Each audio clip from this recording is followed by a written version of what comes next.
All right, my friends, welcome to episode 145 of Prof and Dev Play Games. I am the Professor Larry. Over there is the Dev Anthony. He is at SummerSpeak on Twitter, and I am at Prof Plays Games on Twitter. How's it going this weekend, man?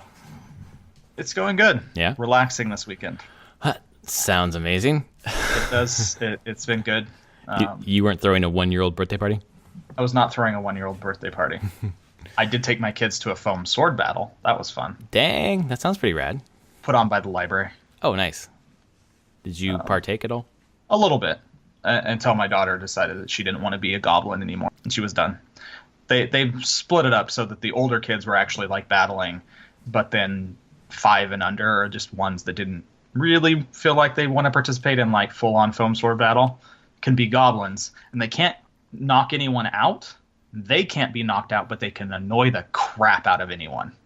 So they just run around bashing at people. That's pretty rad. And they have little like low vests on, so people know not to like hit them or whatever. Hit them really hard or anything like that, or like really mess with them while they're being super annoying. That's what I told her to do. I'm just like, go be annoying, little one. It's like, you know how to do that. Go. Sounds like you have a pretty cool library up there. Our library rules. Awesome. Whoever's in there now, like especially in the past couple of years, it's shifted to be they have a lot of events for families and kids and programs in general. So, getting kids into the library, man. That's important. Yeah. And the library is a very popular place on the island. That's great. So this episode is going to be our first episode where we don't talk about E3. Although I guess we probably still will talk about leftover remnants. But we've been talking about E3 since the end of April, man. That's crazy. There's a lot going on. Yeah. It's kind of a big one in just terms of news and stuff coming out of it. I keep reflecting on it. I guess we're going to talk about E3, I guess, where it just felt like there was some stuff, but it wasn't like huge wow moments, and it made me think they really are waiting until next year when they start letting, I don't know, if they introduce the new hardware next year or, you know, the lull before the new console generation, although that's probably a couple years away. People are still talking about that as 2020. I don't think it's I have a hard time seeing, like, just with the games that are in development right now. Mm-hmm. Like, it just doesn't seem like 2020. I could see 2020 for Microsoft. That's what I'm hearing is that. But I could see 2021 for Sony. Right, and that's the scuttlebutt I've been hearing on a couple of podcasts and reading on a couple of forums is that Xbox will probably come out a year earlier and Sony will do 2021. And it's Microsoft trying to get traction. Exactly. For the most part. And I just feel like the more I read about Cyberpunk, the more I thought, this seems like a 2022 game. Like, it seems like we're so far away from this game being done. Who knows? Yeah. I mean, it feels like it's far away being done. But then I read, like, Digital Foundry is talking about, could this be done on current gen hardware? And they're, like, pretty sure it is. Talking about some of the effects that they're using. And they're like, it could probably do 30 frames PS4. Mm-hmm. Like Pro or base form? Base form. Mm-hmm. Like, because they're doing things that they were doing in 3. Right. Just on a much better, more performant, better quality. So they convinced me, like, okay, this can be done this generation. Like, and it could be a multi-generation. That wouldn't surprise me. Do you imagine yourself playing it on console or on PC? I don't know right now. Mm-hmm. I really don't know. It's first person, so I have a hard time knowing if I would actually play it through console. Yeah. I mean, I tried playing The Witcher 3 on console originally, and I bounced off it. It was only on PC that I actually get through the whole thing. Yeah. So I don't know. I'll cross that bridge when we come to it. Yeah, exactly. We had to commit to it to get through that open tutorial part. Yeah, and I also have to see how. I mean, if I'm going to get on PC in a few years when it comes out, or many years, we'll see where my PC's at on hardware, video card, things like that. Yeah, I wonder how long my 980 is going to be good for. Seems like a pretty... I know the 1080s are the big ones right now, but 980 seems pretty darn good. So, but I have a generation before the 980 from the ATI AMD side, and it's still running fine. But I'm pretty sure I bet like next 2 years, I'll need to do a video card upgrade. My CPU is still fine. Once the Bitcoin miners are laying Oh off God, supply. I don't even want to try to buy a video card right now. Yeah, probably not a good idea. Ridiculous. So I don't know. Like that, we'll see on console stuff. I could see Microsoft announcing next E3, Yeah, I think that's really likely.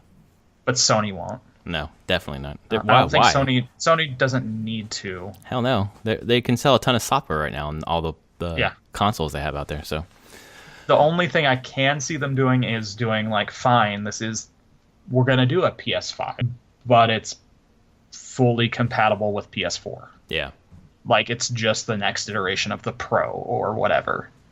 We're just calling it the 5 now, and be that weird where they talked before, the death of the console cycle, kind of, and be like, well, no, that's just, and some games will be fine for PS4 Pro or PS5, and some will be good for PS4, PS4 Pro, or 5.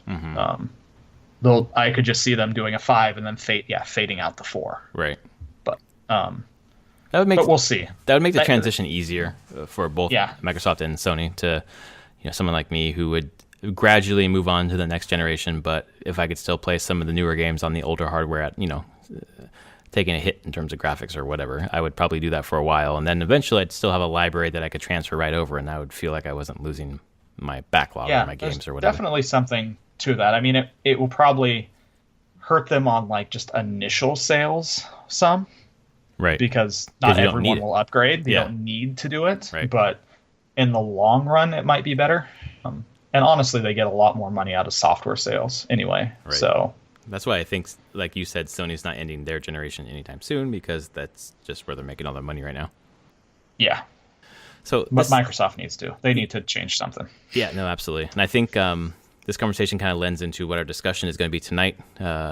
Basically, coming out of E3 or during E3 when Fortnite launched on Switch, people found out that their Epic accounts that they used on PlayStation Network to play Fortnite couldn't transfer to any other console. You could use it, of course, on mobile or PC, but they wouldn't let you play on Switch or Xbox. And this was Sony in their agreement with Epic, saying that those third-party accounts, the Epic accounts, couldn't be used on those other platforms. So people who have had a ton of progression in Fortnite on PSN, when they tried to log in on Switch, said you can't play with that account on this. And kind of everyone got up in arms, I think. Yes, not surprising. Yeah. Well, if you spend a lot of money and you want to play your characters, on the go, a lot of those people I feel like don't see Nintendo Switch and Sony PS or PlayStation 4 as real competitors, even though Sony might disagree. How did this work on the phone? I logged in on my, I tried on my iPad, right? I logged in with my Sony account, or not my Sony account, my Epic account. Yeah. So it wasn't restricted on iPhones and iPads. They don't restrict on iPhones, iPads, or PC. Just Switch and Xbox. So there are people who are like, okay, well, I'll make a new account, and I guess I'll just play Fortnite on my Switch and my Xbox then, because, have my progress from my Switch. And some people were saying it's driving them away from playing Fortnite on Sony. Other people probably don't care at all. But it brought up an interesting conversation, which kind of got furthered this week when Nintendo Switch got the new Minecraft update. And the crazy thing about it is that you can get Xbox Live or Xbox achievements on your Nintendo Switch. It has the ping with the achievement, the sound, everything. And then when you go onto your Xbox account, your achievements say Minecraft for Nintendo Switch. And there's just a commercial that came out too where they're talking about how they're playing together. And it's just like Nintendo and Xbox social media and whatever else is building this narrative of like, hey, we're working together. And Sony basically doesn't want gamers to be playing together. Yeah, I mean, that's the narrative, which mirrors Microsoft's narrative that they did back in the 360 era. Right, where they were ahead and said, we're not. Yeah, and they said no. I had a Kotaku article 2011 talking about Defiance, this old shooter type thing, and Microsoft wouldn't let it crossplay with PlayStation 3. And it was Microsoft saying, we will never allow that. So it's just funny how the tables turn. Yeah, whenever whoever's in charge and who's been leading the generation seems to be like, no, we're not. We don't want that. Well, and it makes sense from a business perspective. Like, if you want to play this game with your friends, then they need to buy a PS4. Like, why would I let you play with them on an Xbox? But it is definitely building a bit of a. Oh, I'm sure it built hate back in the day too. Like, yeah. No one likes this at all. But that part, the cross-play thing, makes sense in my head. The restricting Epic's account is weird. And the reason why I wanted to talk about it is because you have a lot more background on this than I do, going from PS2 to PS3. The hubris that Sony had moving into the PS3 generation caused them to, try to position their PS3 at $600 or something like that. And yeah, it was $600. Do you think Sony's headed back in that direction? I don't think in that same hubris. Mm-hmm. I don't think the people in charge there now would honestly believe $100 console. Yeah. That they can just look at data on that and be like, no, that's not going to happen. And the people making the actual hardware, no. So not in that same way, but in certain ways, I feel like they're building the same type of thing where it was like, we are the ones clearly winning this generation by a landslide. We will dictate our terms, and right. You either like it or go away. Yep. We don't care. That's what it feels like.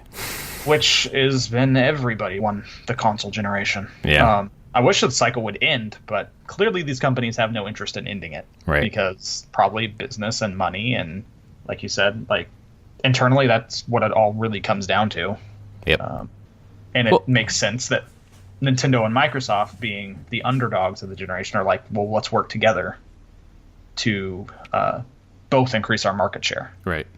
I wonder what the fruit of that collaboration is going to be. And obviously, Minecraft beyond everything, that makes sense.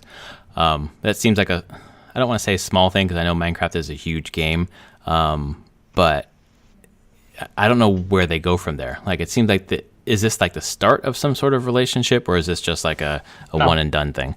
I don't think it's necessarily one and done, but I think that will just the Minecraft thing is from some of my own knowledge of the Minecraft team under Microsoft and talking with people that have worked there, they're just much more open. Mm-hmm. Their business is not to keep Minecraft on Xbox or PC.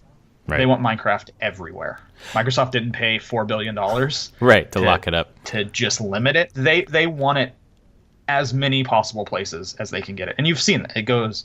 It's still on iPads and iPhones, and it's on PS4 and Switch and and Android. And that's just their thing with Minecraft is it's a piece of software and they get a ton of money off of it. And they sell subscriptions for the Realms thing, so you can have your own private servers, the whole thing. Like, It's just it's in some ways you can think of it as its own division, sub-company of Microsoft making it.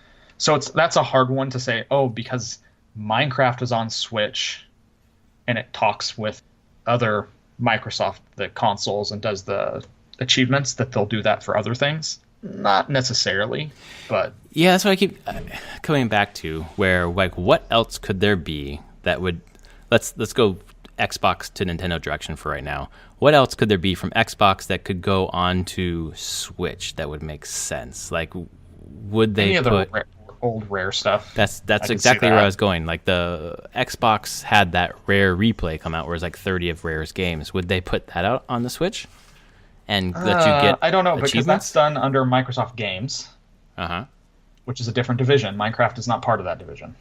Okay. Minecraft is its own thing, out separate from the games division. That's interesting. Okay.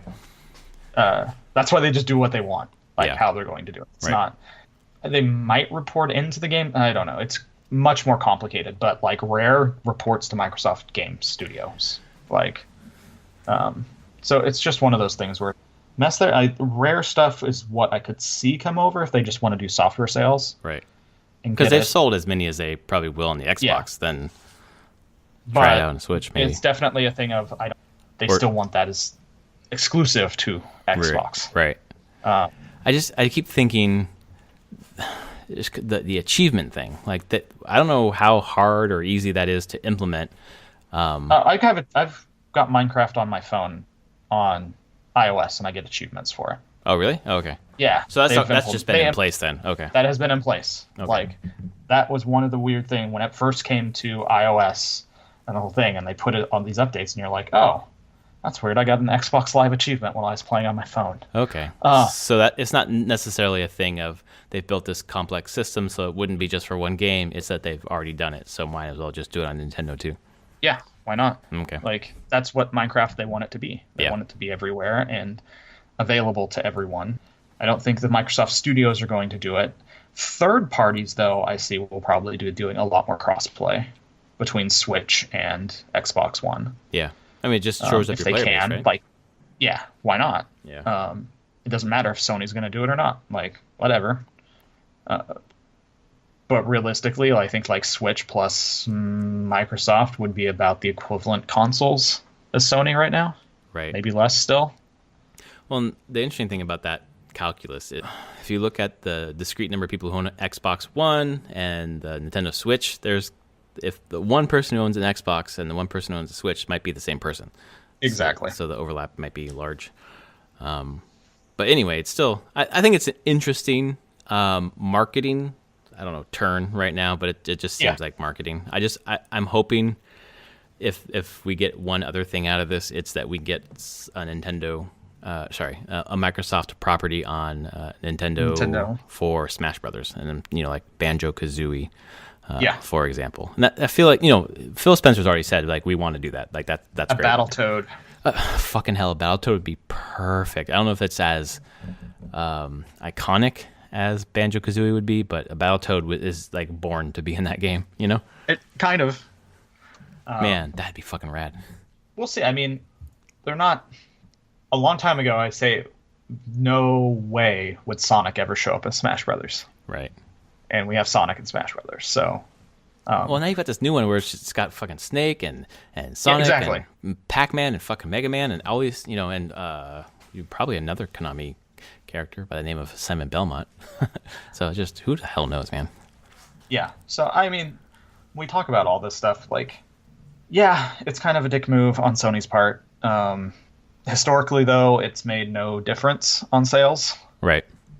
People might be a little frustrated, but they move on. They just play it anyway. They adjust, make new accounts, go on. Like, I don't feel like, unfortunately or fortunately to Sony, it doesn't hurt them. Like, people that have PS4s and have Switches will find they may just change up the account and just say, fine, I'm using my Switch account now for Fortnite, and I'm not going to play it on PS4. It's not like there's other games they want to play on the PS4, right, or buy. So, well, that's been me. I didn't have much progress on the PS4 anyway, so I said I'm just gonna play on my Switch, and that's what I did. And I got second place. Oh my god, I was so when it came down to me and the other guy, and it was just like the circle had come down to just like I don't know, like 20-foot diameter. And he was above me building this tower or whatever. So I shot him out of his tower. And as I did that, I didn't realize I had no more bullets. So when he landed, I tried to shoot him and I had nothing. So I just switched to my other gun. And I got my other gun out really quickly and started shooting. I shot the sky. I shot a tree. I shot the ground. Could not hit him because I was just shaking. And then he killed me. But second place, baby. There you go. It was pretty awesome. Nerves got you. Oh, absolutely. I got just pounded into the dirt 'cause I couldn't. It always happens to me in first person or third person shooters, whatever, where it comes down to like the final thing, and I just get so nervous and just start aiming real wildly. Oh yeah, wildly. Yeah. Oh, I know how. Not in that, but I know WoW raids. I had to be careful, so they would start shaking a bit. Like if I was really, really focused, I'd have to be very careful because I could miskey sometimes, and sometimes in raids, miskeying can cause catastrophic failure. Right. Well, I was playing Portal 2 with Brad 2 nights ago. We were almost to the end. I'll talk more about it when we're talking about what we're playing. But I kept trying to reposition my hand on the desk and using my mouse fingers as leverage, unfortunately. So I'd click and shoot my portal somewhere else and just completely ruin what we were building. I did it like 6 or 7 times. I just kept forgetting not to accidentally press the mouse key. So that was fun. Definitely not catastrophic failure like in a so I'm looking at this news that we were just talking about and just thinking, is Sony headed toward making a silly decision for the next generation? Possible. Yeah, I'm hoping not.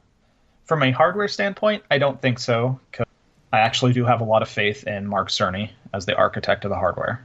He's still the architect of the next one, and he's doing his interviews with devs and going around asking what they want in a console. And like, I feel like he's really in tune, or has been historically in tune with what developers want and what consumers would want. And so I have faith that if he's the one leading the charge on like the hardware side, we should be fine. Yeah. Now on the marketing and business side, that's the problem. Yeah. I mean, we've seen this generation with Microsoft get completely destroyed by Matrix and the vision that they wanted to set forth and that no one wanted. Right. So that is possible. Like, I hope not, but you get full of yourselves, you make poor decisions sometimes. Most times. I'm worried a little bit about that same thing happening with Nintendo, just in terms of their software output. I was thinking about it today as a person who had a Wii U. The first party output for Nintendo this year, and correct me if I'm wrong, but it seems like every single game that's either released or will be released is a Wii U port. And even though they don't classify some of them as ports, they seem to all be ports. Donkey Kong, port. Treasure Tracker, port. Yep. Smash Ultimate, I mean, it's going to have new characters and stuff like that, but it's really a prettier, faster, whatever, Wii U game. What else? I mean, there's other stuff, but basically, yes, they are using these as giving them runway. So when they are launching unique Switch stuff, which seems to be starting with like Fire Emblem next year, exactly. It just feels like this is the year, which is great for so many people missed the Wii U. Here are the great games you missed. I mean, what was the statistic? They've now 13 million. This 1 year of Switch is more than lifetime sales of the Wii U. Right. So, it's a place where they can do this, and I think a lot of Switch owners don't care. No, most Switch owners don't have a Wii U. Correct. So they're just like, this is a quick way to get high quality games in front of people and keep them ideally here, and more people purchasing the console until you start getting your like really unique stuff and the stuff that will drive even more sales, which is brand new Fire Emblem, brand new Pokemon. Honestly, I really want some form of new Zelda. Yeah. But, I mean, Odyssey is not enough. I guess it was planned for the Wii U, but then they just moved they that held one it. And give more. They held it, gave it more time, polished it, and it's like, well, do they have any more of those that they just decided to hold? Right. Probably. I mean, I think some of these games it's a balancing act, and yeah, it probably feels a little bit bad to any owner like you. It does kind of suck because there's not a lot of Nintendo games to play on the Switch this year, because I'm not going to rebuy those games that I already have played on the Wii U. But it's helped me dive into a lot of the indies on the Switch. And there's some good indies. Oh, God. Oh, my God. There's enough to play for sure. It's just, I was thinking about it today, like, oh, these are all basically Wii U ports. Yeah. So, yeah. But I've been playing a crap ton of Mario Kart, so. Yeah, no, it's great for people like you who'd never played on the Wii U. Yeah. All those so awesome happy. games. I came so close to getting the Wii U for Mario Kart 8. Yeah. Originally. It would have been worth it for us. We played probably 200 hours of that game. Yeah, I mean, it totally. I look at it, I'm like, yeah, this would have totally been worth it back then. But it was definitely at a time where I would have had a hard time getting a pass to get a Wii. Right. Like there was a lot of budget crunch right then of making sure not to like stray too far in a new console. I had to push hard to get a PS4. That took a while. Yeah. And it was like, no Wii U, I'm getting a PS4. Yeah, well, that was definitely the good choice. Yeah, especially now that you have a Switch and you can play all these games on the Switch. So exactly, it makes sense from a business perspective. I just sucks a little bit that there are full price games for basically ports. Good thing there's only 13 million of you out there. I know, and to be fair, the Pokemon game that's coming out is not a port, even though that's not a Nintendo game. That's a Game Freak and whatever, but. There's still so much to play that it's not really that big of a deal. Plus, having all the consoles anyways, I have so much to play, and having a kid who's, lots of attention from me, I have more to play than I have time for. And a lot of stuff you can't play with the kids there at all. Yeah, I don't play at all when the kid's awake anyways. So my gaming time is confined to nap time or when the kid goes to sleep, which I'm just so exhausted at the end of the night that I only play like half an hour. And the Switch is great for that. It's awesome. Where did I go? I was on Fridays we have a babysitter. So I go out and do some work and then obviously bring my Switch.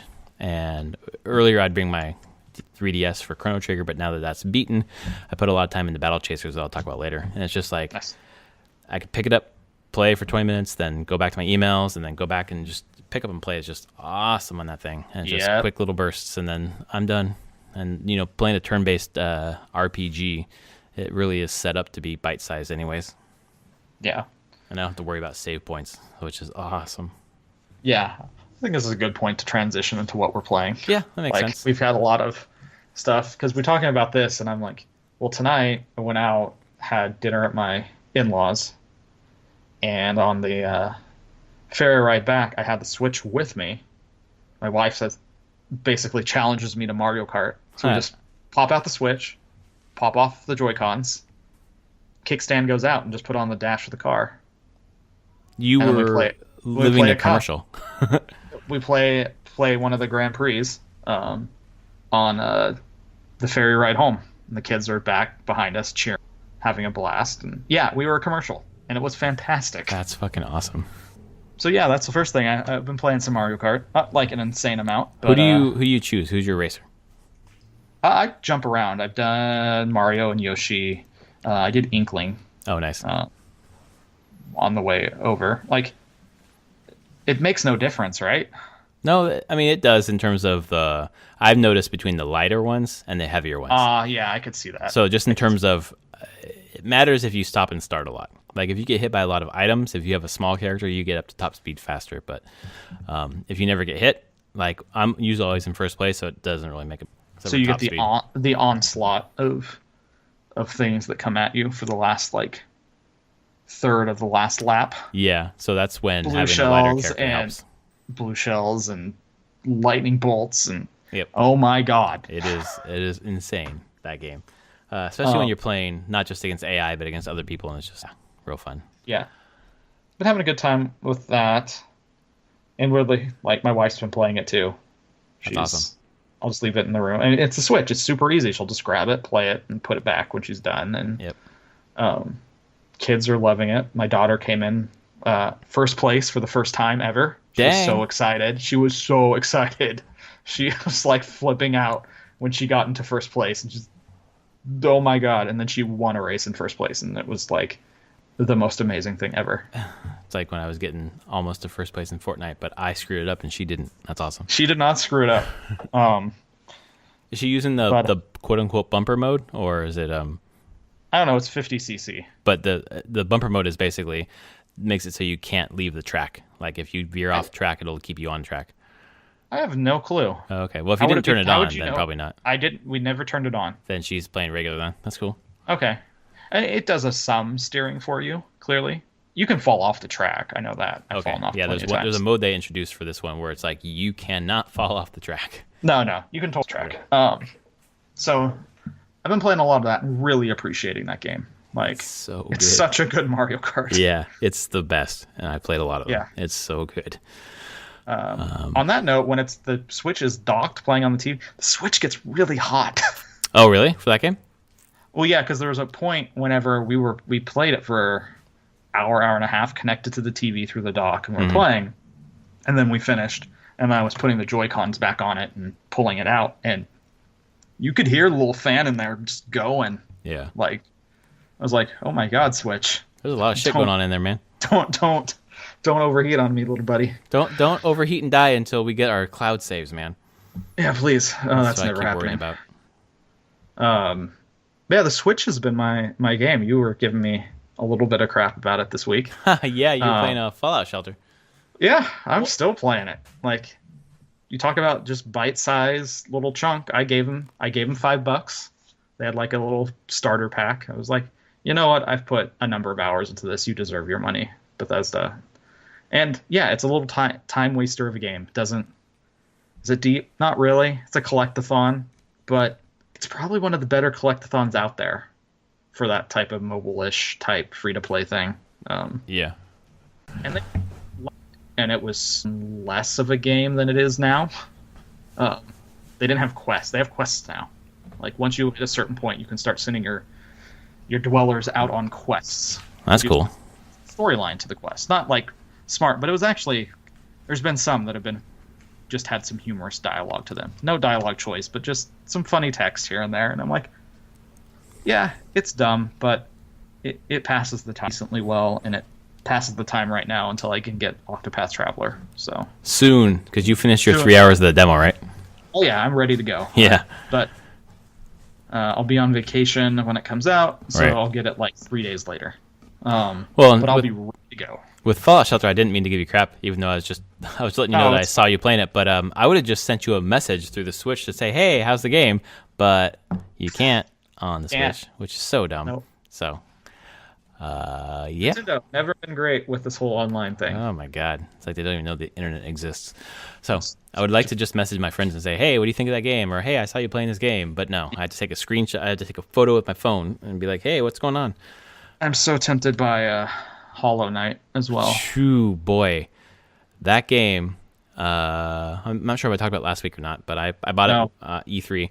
I put about an hour into it just to kind of feel it out and figure out what it is, because it's a game that I've heard about forever, and I keep looking at it on the Steam sales and all that stuff, and I say, nope, this is my Switch game, and finally it paid off. And there's just so much content in that game, and it's kind of like it's obviously the Metroidvania, where you're this little bug exploring this kind of Souls-like. Souls-like in that when you die, you lose your currency, come back to where you died, and kind of fight your ghost to get your currency back. And there's a couple other Souls mechanics that I heard about, but I don't remember. But it's just, the thing that I like about the game is the story. Like, there's just enough lore. There's characters around that gives you interesting tidbits about the world and about what you're doing, and it's not just, I think like Super Metroid, where like the environment is the story, right? There's no text, there's no NPCs or whatever. This one has those things, and just the way they put the game together, like the map, for example, you finally get a map, which is great, and when you open the map, you just have a map. You don't know where you are. There's no dot for you. You just have a map. So when you get it, I didn't know where I was. The map didn't do any good thing for me, but I died, went back to the beginning. And then when you're back at the beginning, then you can be like, okay, I'm in this room, and I see how the rooms connect. So now I know where I am. And then later you can upgrade with your currency to get like a marker for yourself and to mark other things on your map. It's like a 30-hour game, apparently, and all this new content coming out. It's really deep.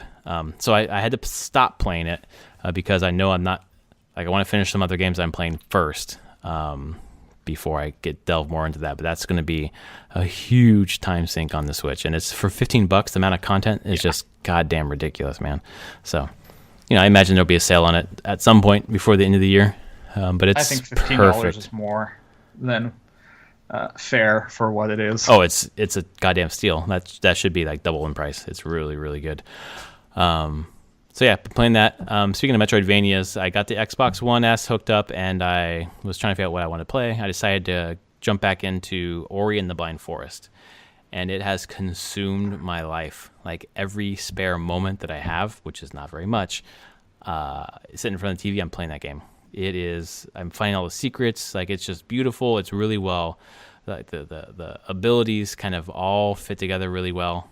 And I looked at a guide to tell me how to spend my basically like skill tree points, and it said to focus on the top path, where at the end you get triple jump and reduced damage, which is like just makes you easier to traverse things. So I'm still pretty early in the game, but I have triple jump now, so I can get to places that I shouldn't be able to get to, and it makes things a little more interesting for me.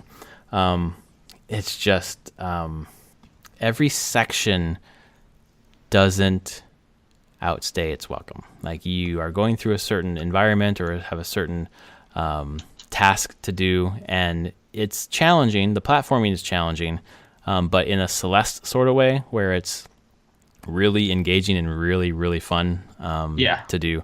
The platforming challenges, plus you have the Metroidvania on top of that, and the visuals look stunning, and the story is great. It's just I have been having so much fun playing that game. So, yeah, and I when I had the Xbox before I sold it, I was playing the original version, but apparently the definitive version came out and has added a few things, story beats in the beginning that I didn't remember from the first playthrough. So it's the version to play.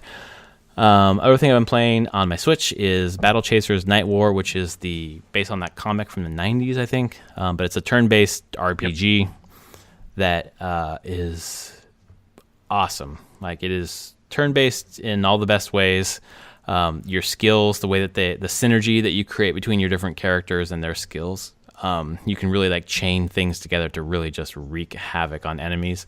And you can also make tactical errors that just will wipe you. So it feels good because every victory feels earned, and every mistake feels like, well, I'm just an idiot and I shouldn't have done that thing. And there's just so much lore. There's so much story throughout the game to find and to just keep you engaged. And then there's loot. Obviously, the loot loop is there. There are like different modes. You're traveling on an overworld and jumping into kind of random battles, and then you're going to explore different areas. So you're kind of a top, almost like a Diablo isometric view. Yeah, that's what I played in a demo. Oh, okay. Not last PAX before. Mm-hmm. One time I played it at PAX, and it was like in a mission or whatever. Exactly. Like you weren't in the overworld, you were in this exploration area. Isometric exploration. You could use like special powers. Yep. Like each character had a special power you could use there. That's right. So you could like stealth things or. Yep. One of them is like heal everyone in the party. Yeah, there was. And then you can avoid encounters and whatever if you wanted to. Yeah, it reminded me a bit more weirdly like Chrono Trigger there. It reminds you of that too. Those areas on the overworld, you can't really avoid the battles so much, and I'm just having so much fun grinding up for higher levels, which is I didn't think I would like, and it just looks beautiful.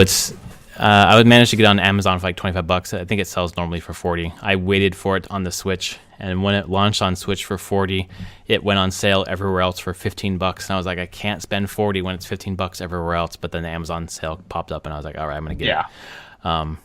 It's so I'm doing two games right now. If I'm playing on my Switch, it's that game. If I'm playing on the TV, it's Ori, and just those two, just totally different genres, totally different stories.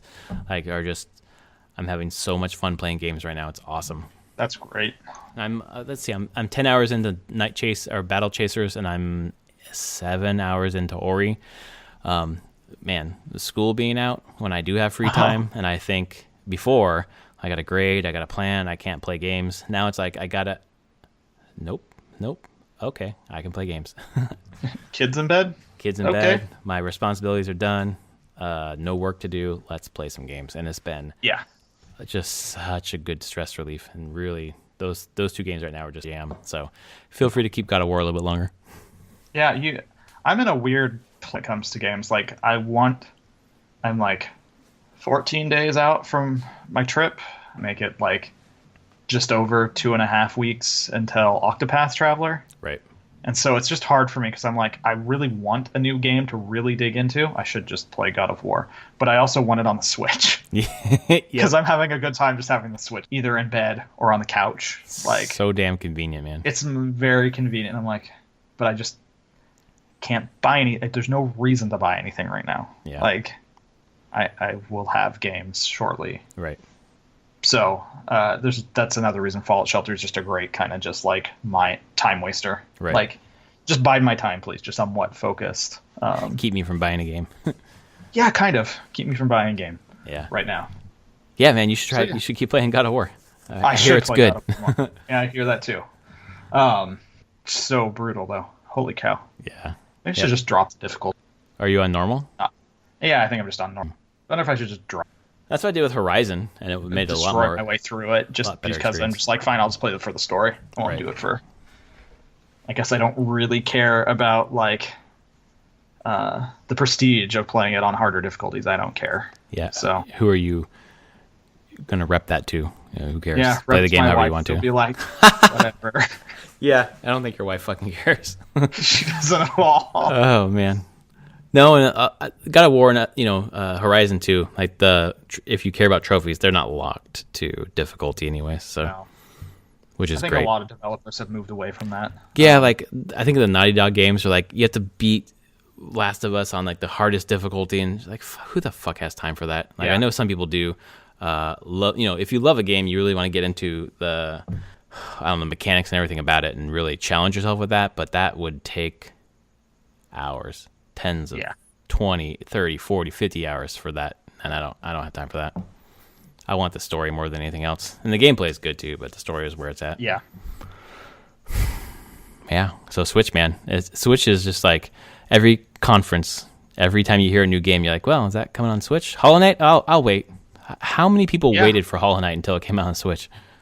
I at least know now 4 people that did. That includes you. Yeah. But I definitely know 3 others who I've talked to that they waited and picked it up on the Switch.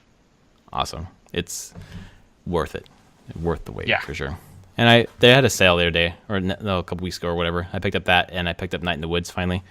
So that'll be in my backlog now. I've been waiting for that on Switch as well, but I was waiting for a sale. So it hit, and now I have $100 left for my entire year for my gaming. You're fine. I mean, there's a Steam sale going on right now. Like I haven't even looked yet. Is there anything worthwhile going on? Everything's on sale. Okay, so there's probably something worthwhile. I'm sure there is. It's just one of those things where I'm like, man, Steam sales are just not that exciting anymore. Because everything just goes on sale all the time. I'm okay if them in some ways not doing the flash sales anymore. Yeah. But I would really love a daily cycling. Like, give me a reason to actually like get excited for a game going on sale for like a day. Right. Like, well, it kind of pushes you to make a decision in those 24 hours. The first day, you can't connect to Steam for like an hour. Yep. Because everyone's getting on. But as of now, this is the 4th day of the sale. I've seen everything there. It's just all the games. My entire wish list for the most part is on sale. Yeah, mine too. It's like, do I want anything? I don't know. Like, I know it's all going to go on sale again. That's the thing that I keep coming back to, that when you said that before, is like, if you're not going to play it now, it's going to be on sale again later, so just wait. So I'll probably wait till the fall sale. It's going to be the same, either the same discount it is now or better. Right. I mean, Divinity 2 is tempting, but I'm still wondering if I'd want to, because I really do want to play that with you. Yes. But I want reviews on how the console version works. Oh, yeah. Okay. As well. I don't necessarily want to get it on console. Right. But if that's the easiest and the reviews are positive, sure, why not? Yeah. But I still have worry that the UI, like, how they're going to change the UI and inventory management on those type of games to work on a console. Right. Because, that's going to be a thing. Yeah, I think I'd probably rather play that on PC, the way that... Yeah. I played the original one on console, and it's not so much the UI for me, although I think it's probably better on the computer, but I haven't played it there. It's the text. Like, it's harder to read on the PS4. And that gets cleared up when you're closer to the monitor, of course. Maybe we should figure out a time when to start doing that. I was hoping it was going to be now, in terms of looking at the Steam sale. I mean, if you want to, I'm down to get it and then play. I mean, obviously, I know you're going on your trip soon, but I would be willing to jump into that whenever you want to. Yeah, I mean, it would have to probably be later, after mid. Yeah. Well, so the question is, do we get it now when it's on sale, or get it then when it's not? We have some time to think about. We can talk. Yes, we do, for sure. I think this goes for 2 weeks. So till July 5th or something like that. Yeah. I forgot to mention one other game I've been playing this week. Brad and I jumped into Portal again. Portal 2, excuse me.